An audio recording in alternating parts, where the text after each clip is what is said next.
Oh, yeah, of course, yeah. Cool.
Well, good afternoon.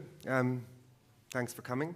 And welcome to the launch of the Inaugural Source Protection Program, which is a new venture by ourselves at the CIJ in partnership with our friends at the Freedom of the Press Foundation. We're very excited about this for a number of reasons. For those of you who are not familiar with the CIJ's work, we have a formidable reputation for helping to protect sources and whistleblowers, one which, if that sounds a little bit too much like bragging, has very little to do with me and a lot to do with the history of our organization, and it goes back many years.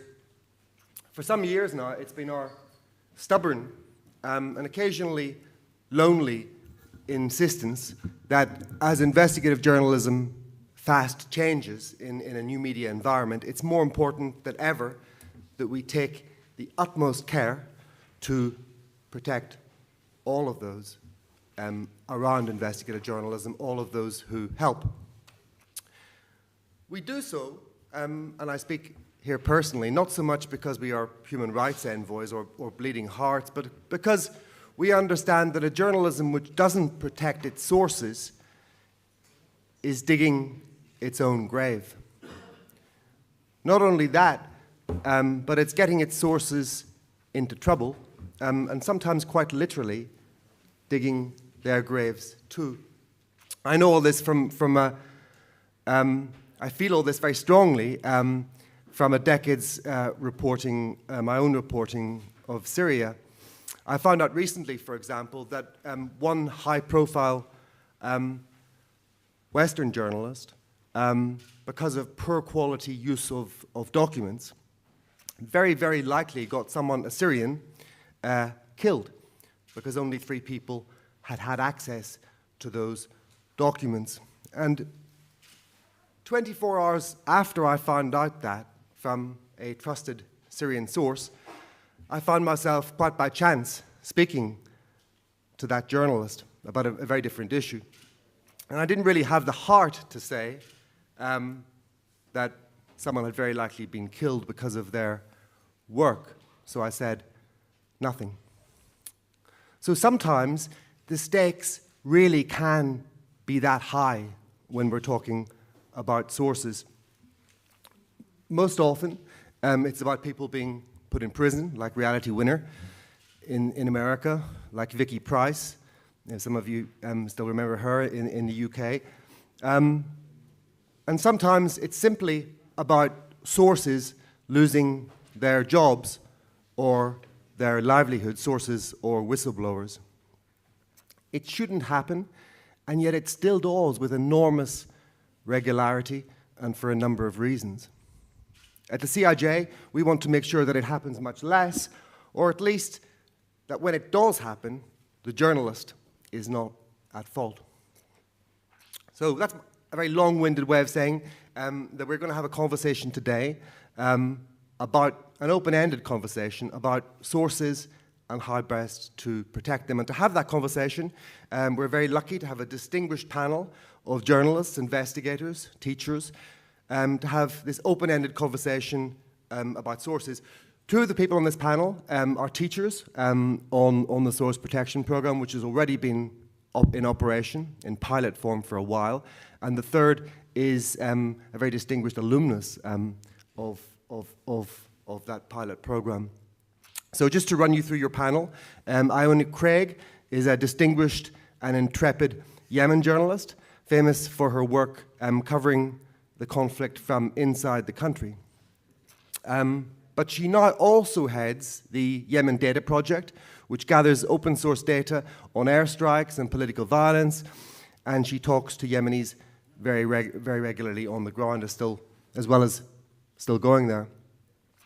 Harlow Holmes is the Chief Information Security Officer and Director of Digital Security at the Freedom of the Press Foundation. She's a scholar as well as an activist, and she's also an adjunct professor at NYU. Alison Killing is a journalist and architect who uses maps and data to investigate urgent social and humanitarian issues. And last year, many of you will know, she was jointly awarded the Pulitzer Prize for International Reporting for a series of articles which forensically exposed a network of detention camps for Uyghurs in the Xinjiang region of China. Now, we're hoping for an open-ended conversation, which to some extent might involve you at the end, if we have permission for that. But one way of looking at this problem, just to get into the conversation, is to say this: journalists still need sources. We need them more than ever. But in the digital age, those sources arrive in different ways and with different ways of telling their stories. So what's the best way to protect them when reporting is often done remotely, necessarily remotely, and yet keeping sources safe can be a matter of life and death? So should we trust to technology and to keep ourselves safe, or stay close to more traditional kinds of journalist tradecraft, trust only our wits, not Facebook, not Google, not anything else? So I thought we might start with Iona, who could perhaps tell us something about how you work in the Yemen Data Project, any problems that have arisen, and how you work to keep people safe. Yeah, I suppose from a practical basis, the work that I do with the Yemen Data Project is quite different to what I do as a journalist on the ground in the sense of security-wise. With the Yemen Data Project, I am the only sort of public face of the project, and with a team of 6 others. And I say that sort of looking up into the sky because 3 of them I don't even know their names, even though we've all been working together and collaborating together since effectively 2015 as the Yemen Data Project, since about 18 months after that. And there's a very good reason for that, because I spend, as a journalist, a lot of time going in and out of Yemen, around Yemen, and have had my fair share of run-ins with the authorities there. And the reason I don't know their names, we've done deliberately as a security protocol, if anything else, so that it means that even if I do get arrested or detained, I can't pass on information that I don't know.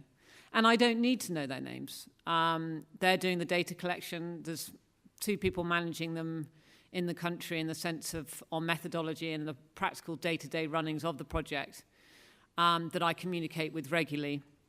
And we obviously do that securely. We're not exchanging emails. We're certainly not exchanging sort of WhatsApp conversations and all the rest of it. And the data that they collect is also stored on our own servers remotely, so that if where they are does ever get compromised, that data and the sources of it is, although it is all actually open source, but the details of where and who is collecting that data is hopefully secure, or the best it can be. I suppose initially when the Yemen Data Project started, that was all done over slight paranoia, and that's not a bad thing, I think, is to always be paranoid or always be overly concerned about the worst case scenario of what might happen, because it's very easy for us now. We've had no issues. There haven't been any security breaches. There have been early on some attempts to sort of hack into our website, but it would be very easy to kind of not pursue with those sort of protocols and feel like, well, we don't really have any threats now. We don't need to worry about being that sort of security conscious. But that would be foolish in itself, I think. When you're working on a data collection project that involves a conflict like that, the belligerents in the conflict can be not best pleased with what you're doing, and their capabilities are far stronger and more powerful than not only you might be aware, but also than you are. And so, yes, it was always clear to us from the very beginning that, and it's slightly why I took on the role in the first place of being the public face of the Yemen Data Project, even though those that are doing the data collection are Yemenis, that this was the safest way of doing it. I could be a sort of public face and take all the rap, if you like, because I was already probably disliked by all sides in the conflict equally. Had already had my various run-ins with the different authorities involved in the conflict. And that if anything, not to be the fall guy, but I could therefore protect those and keep those safe that were living in and working on the ground. And that was really important for them to be able to continue what they were doing. On a more practical basis, on the journalism side, that obviously you have to be much more adaptable. It's constant risk assessments in your head, really. I have had to abandon reporting projects sometimes when it's not just a source that is an issue. It can often be what we call fixers or news assistants, which is a better term, I think, have been the ones whose safety might be compromised if you end up doing the reporting that you're doing. You'll get halfway through a reporting mission, and realize that things could go horribly wrong for them. I've had that before. Sometimes when it comes down to protection, whether it be sources or people that you're working with, you have to fight really, really hard with editors in order for the right or safe decision to be made. And I've had to fight really hard. I've also been very lucky where I've worked with editors who, when several $1,000s worth of expenses have already been accumulated, that I've had to turn around and say, I'm not going to be able to report this story, and this is why. And they have been really good about it and said, yeah, it's your call. You know the situation better than I do. And I've never regretted that decision. It's always worked out to be the correct one. And I think it's definitely saved people from going to jail, if not potentially lives as well. And that's something you have to deal with when you're working often in a conflict zone with sources and individuals who are putting their lives at risk, obviously, when we can step away and walk out of the country and perhaps not think about it again. Then I've also worked in before the war, sources can be Al-Qaeda figures. And I've had to turn around and say, you do realize the way you're communicating with me can get you killed. And that often has led to the question, what should we do for that not to happen? And then you sort of realize that you might be in a slightly dodgy legal situation where you might be aiding or abetting Al-Qaeda somehow, is giving them information on how to remain secure and not get themselves killed. You try not to sometimes you get into the sort of black humor stage of it. But I mean, I've then had to turn around, you'll have to look online and find out that information for yourself. But it's not for me to play judge, jury, and executioner. I leave that to the US administration usually, who does that far better. And so even with sources like that, you have to be prepared to warn people that the way that they are communicating with you might not be the safest way. There are other ways, even if legally you can't necessarily point to what is the safest route, because that could be tricky.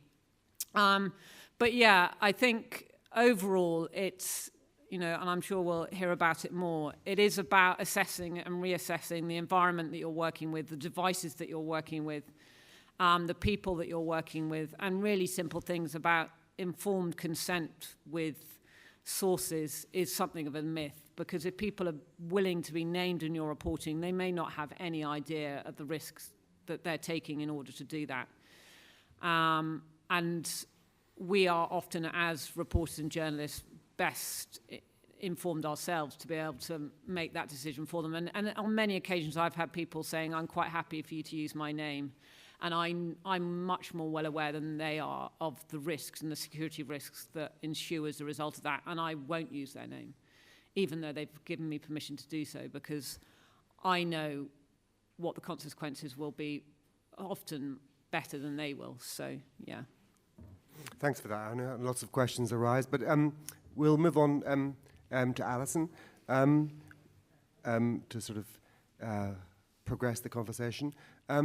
Alison, what steps can you tell us that you took, insofar as you can tell us, to you and your colleagues to keep your reporting team safe in that series on Xinjiang?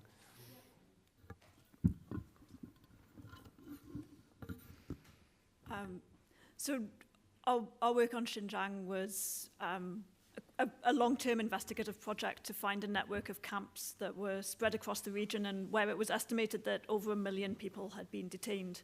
And because of restrictions on the internet and because of restrictions on reporting in the region, it was very, very difficult for journalists to work there.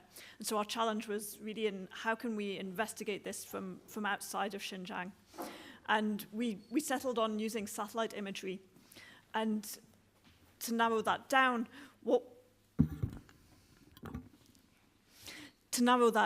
to sort of find out where to look, we had a very important discovery, which was we realized that Baidu Maps, which is the Chinese equivalent of Google Maps, that they were actually censoring the camp's locations in the satellite imagery, that as you zoomed in on the maps, a white square would appear over the location and then kind of disappear just as quickly when you zoomed in further.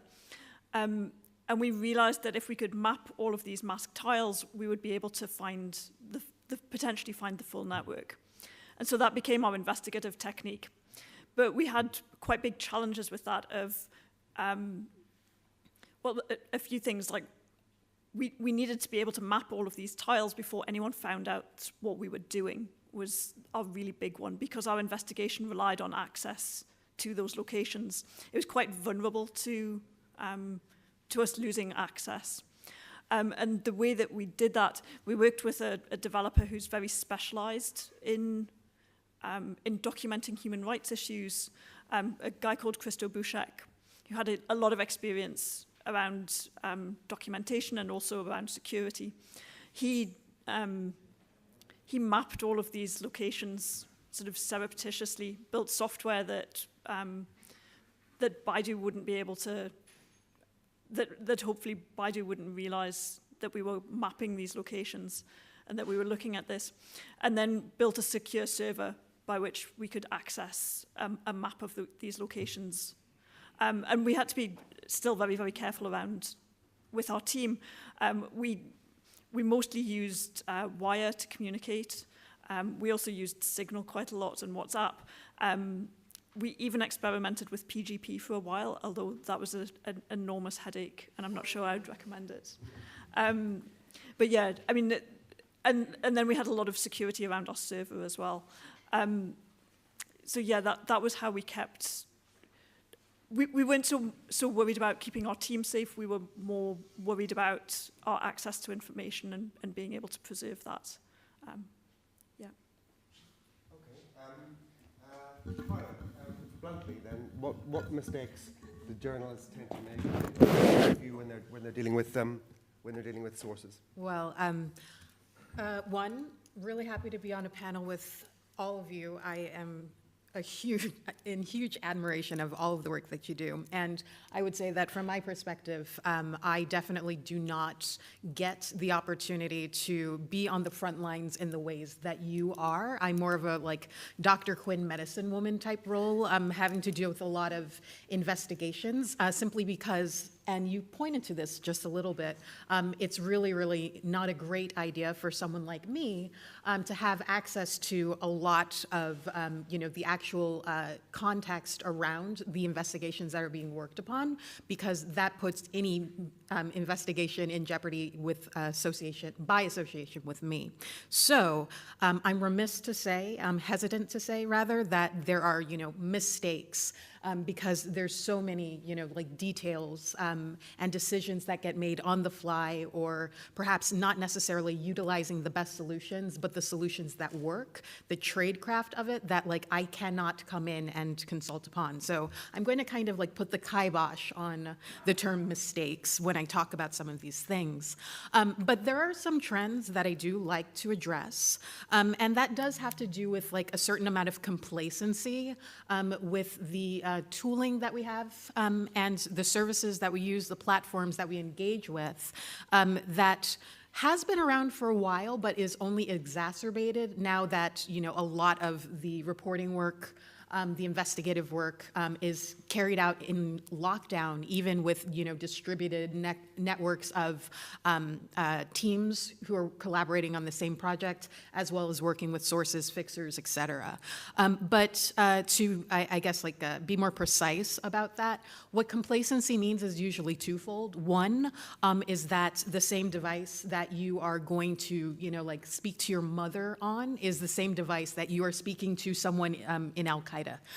That's problematic, and it always has been, but because we're so comfortable with these particular devices, we kind of expect from like a very, very perhaps haughty standpoint that this one device is going to be there for us as the Swiss Army knife to get all of these things done, depending on the threat model.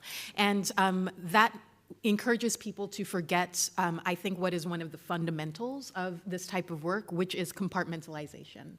And people should give themselves the resources that they need in order to make sure that compartmentalization is done correctly, whether that means in the more extreme cases having separate devices, phones, computers, et cetera, that can fulfill that, or at least understanding that even if you are using one device, ways of configuring the platforms and software that you use in order to at least come a little bit closer to an ideal of compartmentalization.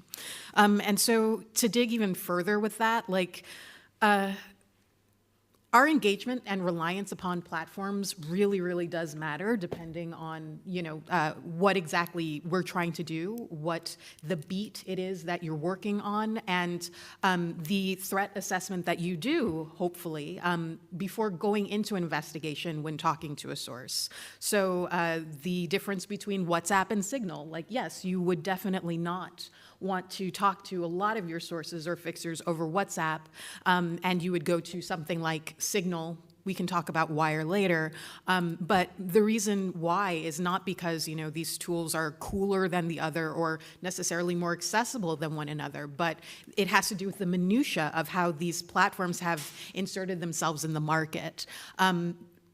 WhatsApp is owned by Facebook, or Meta now as they're called. Go check out their lounge. I hear it's pretty cool.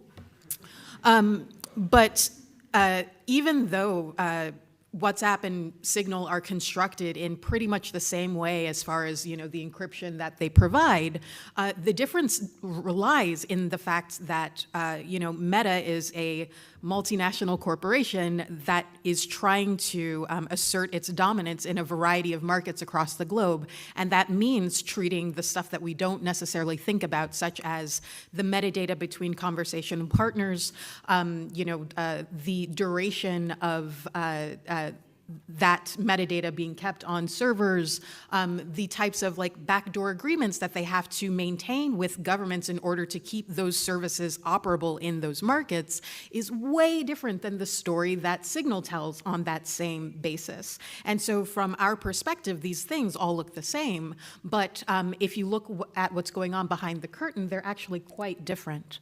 And that matters a lot from an investigative standpoint. A lot of times, and I'm pivoting just a little bit, but I do think that these things are interlinked, is that historically, whenever an investigation gets into trouble in a certain way, a reporter is going to want to turn back time as far as this is concerned, meaning I want to delete this history of correspondence. I want to wipe this device. I want this data not to exist. And unfortunately, especially in investigations where things start out primarily digital as far as conversations are concerned, turning back time is not possible because that data no longer belongs to any one in the conversational party. They belong to these platforms. They are probably kept around for longer than you could have imagined, and the entities that have access to it are way more resourced and well-heeled than you can imagine, such as state actors or, criminal organizations or large corporations that are incredibly litigious. And so the idea of turning back time as far as the data that's already left in play is concerned is actually a moot point. And so you have to start out with practices that minimize the damage done as much as possible, and knowing the tooling and knowing the protocols in order to do so before even starting an investigation. And I guess finally there is like that, Iona, you mentioned informed consent, and sometimes the source or whomever else on the other end not realizing exactly what their participation is going to mean and being able to forecast that. And what I like to call that actually is the asymmetry of preparedness. There's always going to be asymmetry between us, who are sitting in rooms like these having these conversations and having, the preparation to practice, and a person who sits with you because they want you to help them tell a story, because this is our job to know, whereas their job is the job that they came in with, and they never ever expected that they would be in this type of position. And so definitely enforcing a culture of informed consent and preparedness that goes not only, to talking on the phone or whatever, but also to what happens beyond in retaliation, understanding what legal repercussions are going to look like, understanding that you might have to provide extra support, like hooking people up with whistleblowing networks. And as you kind of hinted at before in your introduction, knowing that, you definitely do want to prevent loss of, life and limb or threats to life and limb, but the vast majority of the time, it's just the loss of livelihood, careers being ruined, being set adrift, without anywhere to go in retaliation, and that's something that people need to better prepare sources for.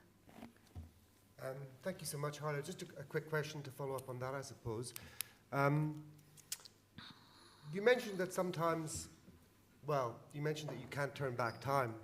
And that I think you implied there's a before, middle, and after in the sequence of a journalist arriving to talk to a source. Some people would even go further and say that sometimes maybe the damage has been done by the time the source contacts the journalist. I mean, is that true? And what can we do about that, apart from kind of trying to create a culture where people understand the risks? What do we do about the before, or at least the first encounter? Harlow. Oh, okay. It kind of does depend. So one thing, there are definitely going to be some cases where when you look at that first contact, you do realize that the damage has already been done, as you say, and you might actually pass on the story for that reason alone, given that risk assessment that you ultimately do. One way to prevent such things from happening is to, as we like to say, be available everywhere, making sure that there are publicly known places on what we like to say the commons of the internet, where people can safely go to get the information that they need and do the research that they need to do before they undertake the act of becoming a source. So this is why, for instance, you might see a lot of newspapers popping up with tip pages that not only say, here's our signal number, here's how to send us stuff using PGP, be, once again, poor you. Also, here's information about where to learn more about these tools, how to practice with them, and why they're important. I think that's kind of, that initial duty of care that not only organizations but individuals can do. With regard to your work, Alison, perhaps without you saying too much, can you tell us whether you were dealing with any sources in the region? And then secondly, your concern about those servers, was it a hack attack by the Chinese government, or that was the concern, or? So I'll do the second question first. Keeping the servers secure was partly about keeping the project secret until the point at which we were ready to publish.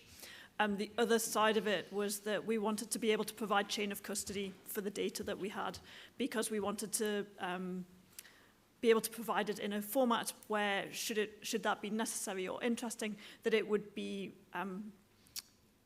good enough to be presented as evidence in court. And so chain of custody was incredibly important for that. We also set up a process around auditing that data.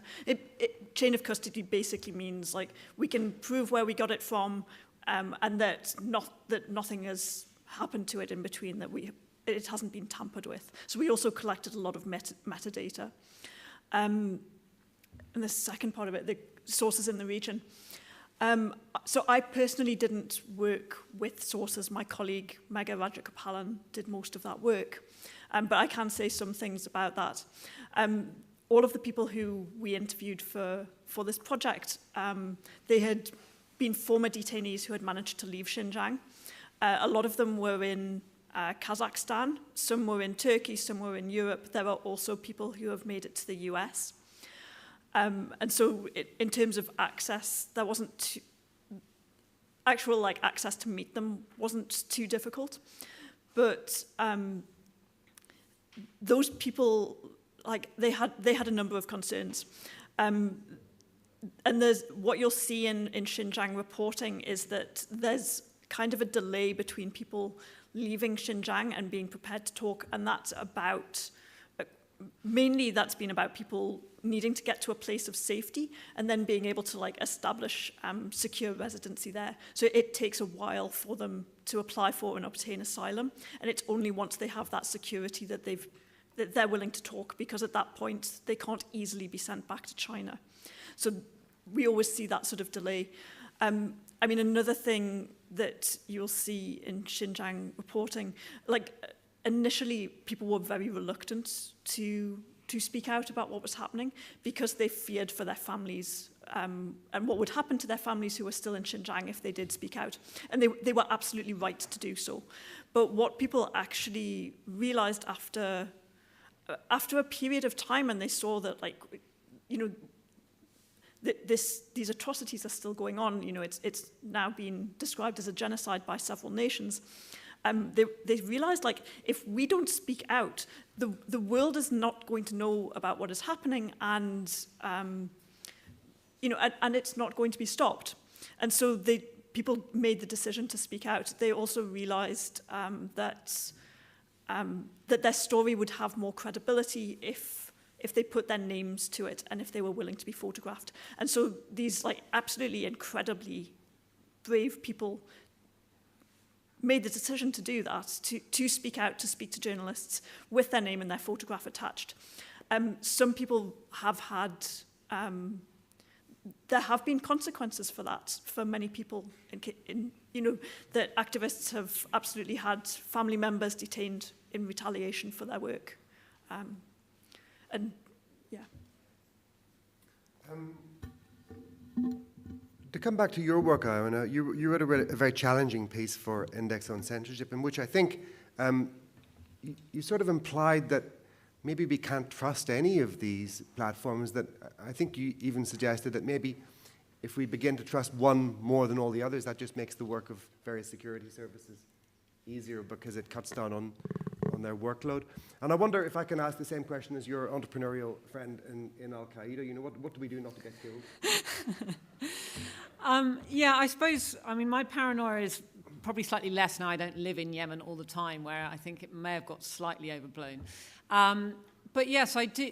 I think we all understand now that it doesn't really matter what platform you're using sometimes, whether it be WhatsApp or Signal, when it can be seen that two devices are connecting with each other. It doesn't matter if they can't read the messages that you're writing to each other. They can just see phone A is connecting with phone B, and that's often enough, certainly when it comes to drone strikes, to be able to collate that. If you've got all these international journalists, which I know has happened in the past, contacting one spokesperson for an organisation like that, then we're basically all drawing a nice yellow brick road all the way to that individual.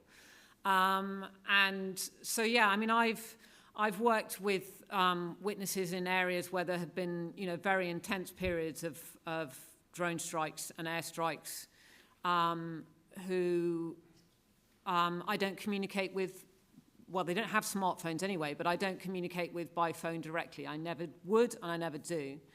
And I literally work through a network of people physically when they're going in and out of the area who will communicate with somebody else here and then somebody else there, and it ends up being very old school.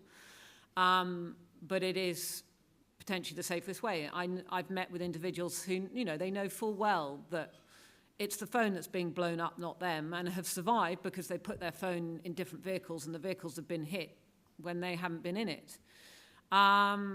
So, yeah, I think, we know that from a lot of reporting that's been going on, that we can be using Signal instead of WhatsApp, but that still doesn't remove all risk in that respect. And, my paranoia means I don't take, I have a different laptop that I carry cross borders with me. And when I say borders, I don't just mean international borders. Internally in Yemen, because you've got not just a two-sided civil war, you've got different fighting factions controlling different territories. So I have different coloured hard drives for each territory. So I don't take my red hard drive into black hard drive territory.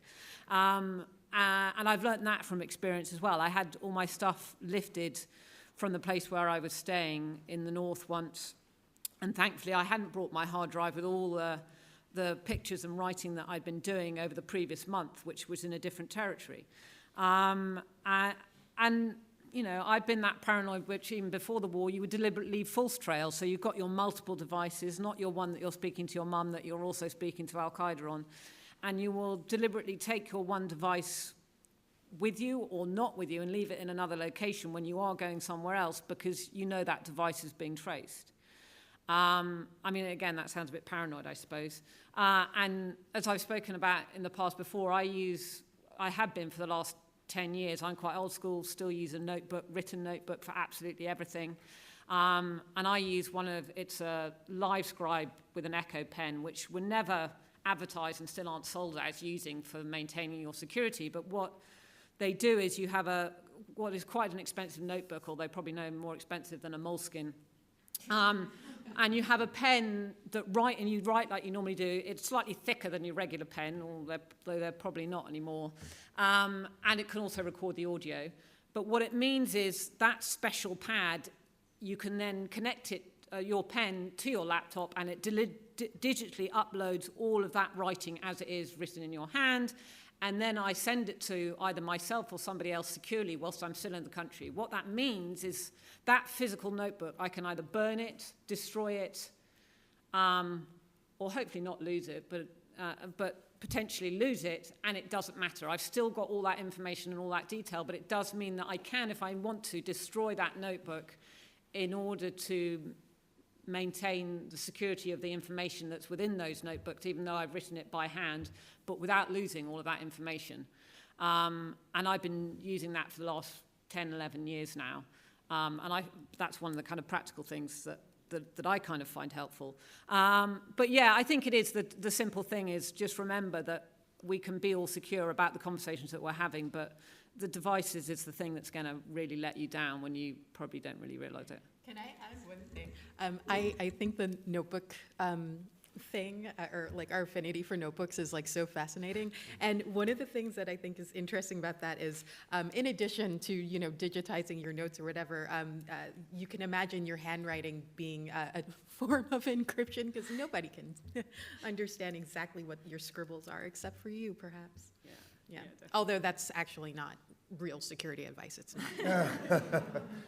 Yeah, if your handwriting is as bad as mine, it's excellent advice. Harlow, just to sort of riff on what Iona said there,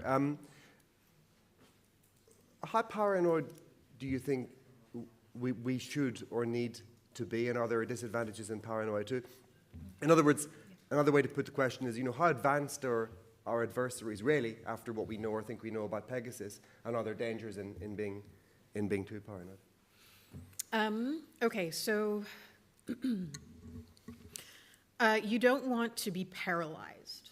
I think that none of anyone's work here on this panel or any of you out there in any of these other rooms would ever get done if anyone is paralyzed.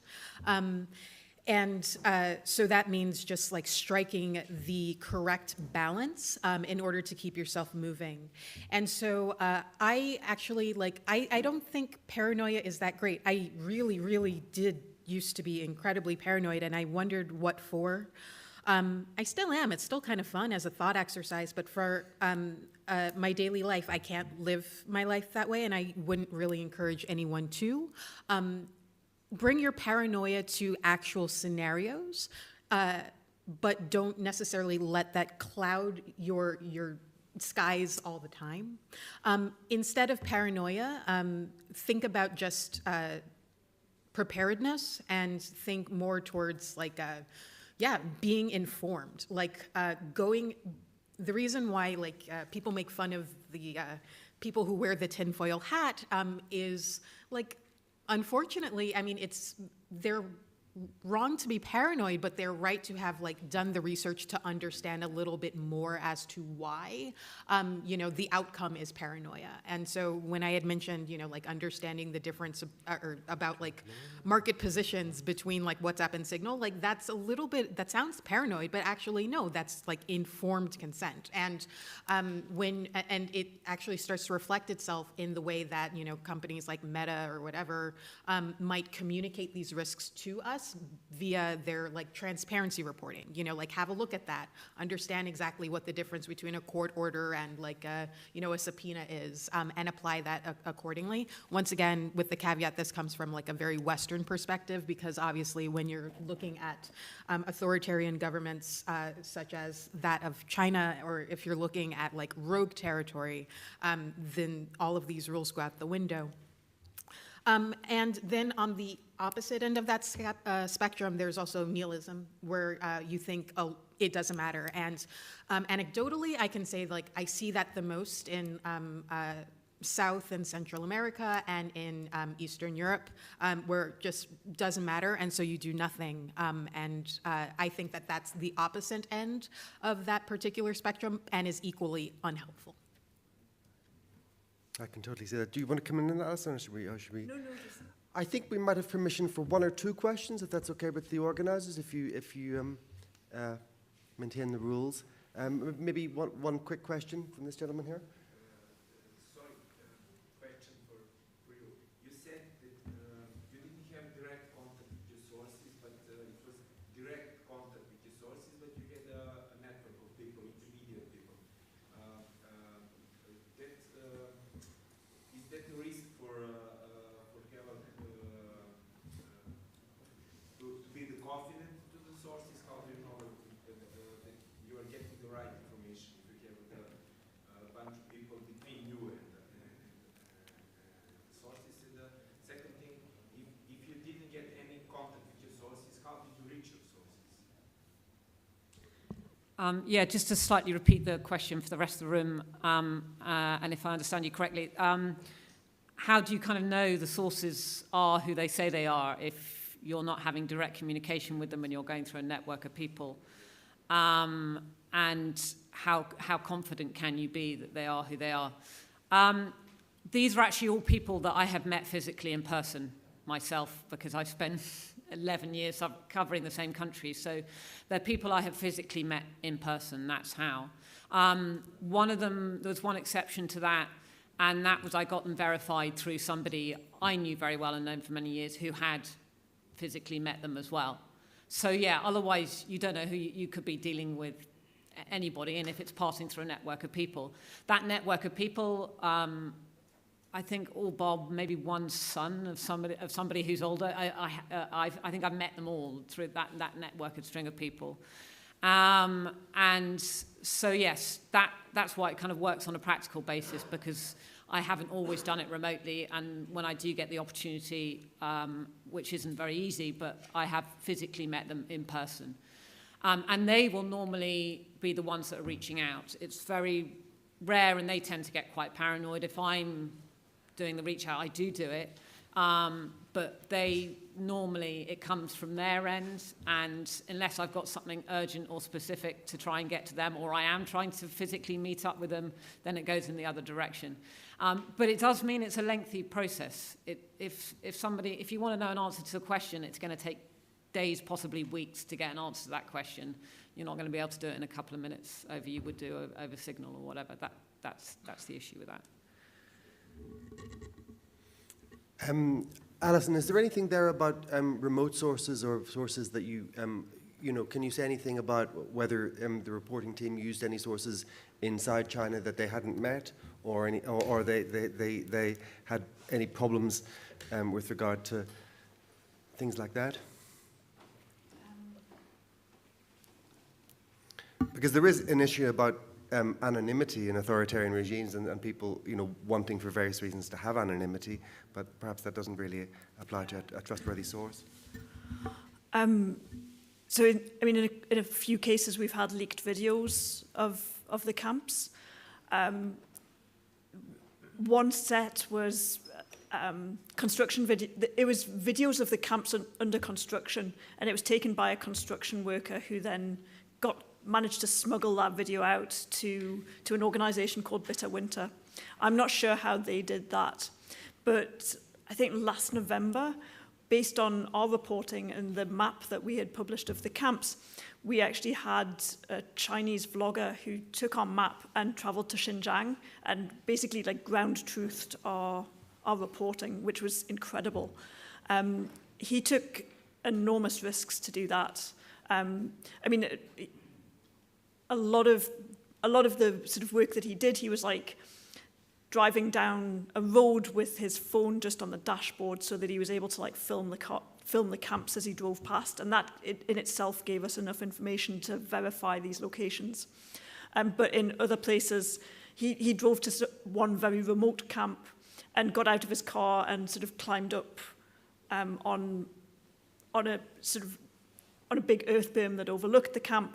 He crossed sort of desolate farmers' fields to go and look at another place, and he didn't have plausible deniability for being there. It was just incredibly brave what he did.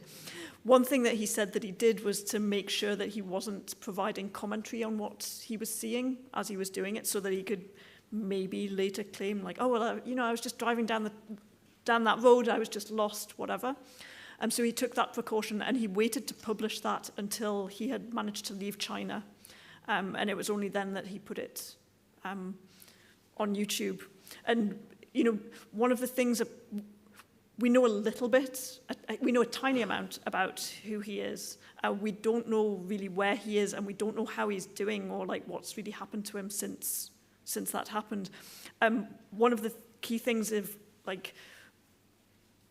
we can't therefore necessarily trust the source, but we can trust the material that he gave us because we've been able to verify it. And so when that video was released, one of the things that I first did was to spend an entire day going through that video and looking at all of the locations that he'd been and matching that up with satellite imagery and looking at the video and matching up all of the buildings I could see and all the different features to prove yes, he was there, and he was there at approximately at the time that he claimed to be. So we don't always need a huge amount of information about the individual source in order to be able to trust their information. There's other ways we can verify that. It's fascinating. Way of working. Maybe another question? If anybody has any questions? Yourself.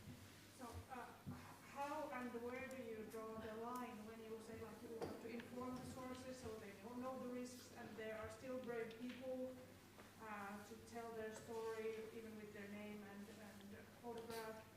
And like you said, there was some cases relatives have been detained. Where did you draw the line that you don't want to publish the information?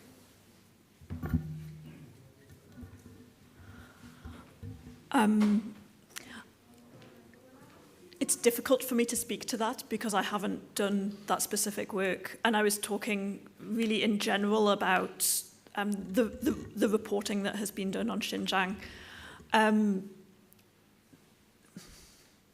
There was, I mean, Mega, my colleague, I know that she sort of goes through a process of in doing interviews and getting informed consent and trying really her best to explain to people that if they tell her their story and if she publishes it in full, that it really, really will be seen by a lot of people, like really a lot. Although she said that it's also like very difficult to get people to like fully comprehend what that means. There's definitely also been cases where although people gave permission to use their names, that we haven't done so in order to protect them. Yeah. I think, I mean, I always err on the side of caution. I think one case I think about is a guy who had been recruited by Islamic State, or they tried to recruit him, and then he sort of bailed.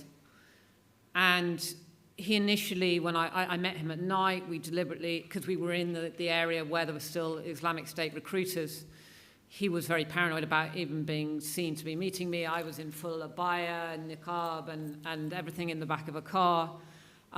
So we took a very sort of circular route to check we weren't being either watched or followed at any point. I interviewed him in the back of a car by literally the light of my phone. We didn't want to turn on the interior light of the car. And he said, I don't know if I want to speak to you at all. And I said, that's absolutely fine if you don't. And then he said, I'm going to go off and pray. Then he came back and he said, you know, I've spoken to God, and he said, it's fine. He said, I can give you my name, you can publish everything. And I said to him that I respect that, but that's not good enough for me, and I'm not going to publish your name or say the location of where we are, other than what country we're in. And I was happy, therefore, to use the information that he was giving me, as long as, you know, the term jigsaw identification is also very important when you do this kind of thing, that any information that you're reporting related in the piece to that might give away the location because you're citing it somewhere else, very specifically to the area where he lived and where he grew up. You have to be aware of all of those things when you're putting it in a story, that it isn't easy for somebody to identify them from the other information that you're using in your reporting as well. But yeah, there was no way I was going to just, because he'd gone off and through his own faith believed that he was going to be fine, that was okay. It wasn't okay. But I did take the decision that the information that he was giving me I could use, but I would have to extract the information that might reveal the location and other information about him that might be making him traceable. So yeah. Harlow, would you like to comment on that? If only to add that I think both of the tactics that Iona and Allison describe, albeit anecdotally, like happens a lot, and also it changes. And that's another reason to be as cautious as you have been. You might, in the middle of an investigation, find yourself with a source who has given you, as you know, so much, but then your editor says, actually, we need some more. And so go back, reestablish contact, ask them to get more information, and then that actually might push them out of a comfort zone that they had prior established. And so that's another reason why. You want to be as conservative as possible with what you ultimately do attribute to a source, despite what they initially say. Okay, I think that's more or less all we have time for, but feel free to come and talk to us afterwards if you have any other questions. I should say that our newly launched source protection program is already up and running, and we're training already some of our friends as well as some of the world's best newsrooms in it. So if anyone has any questions about ASPP, source protection program, please contact my excellent colleague, Jake Rees, who who manages the program, set it up, and who entirely uncreditedly also set up today's panel. So come and have a word with Jake or any of us. Thank you all for coming, and thanks to Harlow, Alison, and Anna for a wonderful conversation.